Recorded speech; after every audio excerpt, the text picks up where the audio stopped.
Now to marking Black History Month and President's Day with early voting underway in Texas. Deep concerns about the new laws that many say make it harder for people to cast their votes. Rachel Scott is back with more on the changes and the impact they are having. Good morning again, Rachel. Hey, Eva, good morning. So across the country, more than a dozen states have already passed laws that make it tougher for people to vote. But we're seeing the very first test of that in Texas, where one voter says it took her 28 days before she could finally cast her ballot. This morning, with Texas voters heading to the polls for the nation's first primary. Get out and vote. The state's new and strict election law is being put to the test. What was the first thing that crossed your mind when you learned of the new election laws in the state of Texas? Jim Crow 2.0. 74-year-old Pam Gaskin has been voting by mail for nearly a decade. She says it has never been this hard to cast her ballot. Have you ever experienced anything like this before? No. You don't know which way to turn. Pam and her husband Michael, who suffers from Parkinson's disease, were denied ballots twice.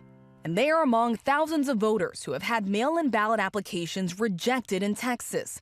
One reason, for the first time, voters are required to submit their Social Security number or driver's license number.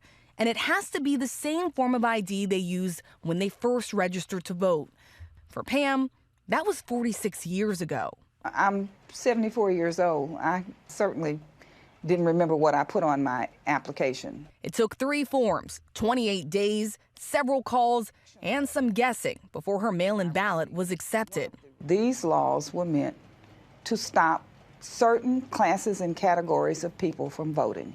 Across the country, 19 states have passed laws that make it tougher for people to vote. Civil rights organizations are sounding the alarm. We've seen really extraordinary results coming from the power of the Black community in Texas. And unfortunately, it is exactly because of that power that we've seen state officials react by trying to make voting more difficult for that community. Republicans in Texas insist the new law protects the integrity of elections. Some voters support the changes.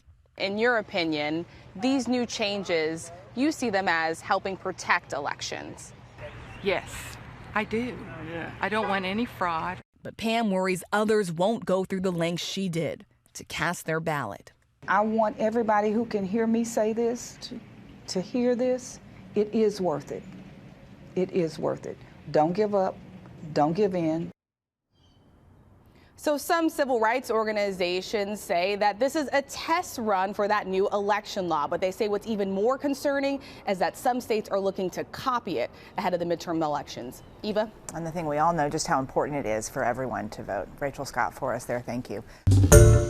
Hi, everyone. George Stephanopoulos here. Thanks for checking out the ABC News YouTube channel. If you'd like to get more videos, show highlights, and watch live event coverage, click on the right over here to subscribe to our channel. And don't forget to download the ABC News app for breaking news alerts. Thanks for watching.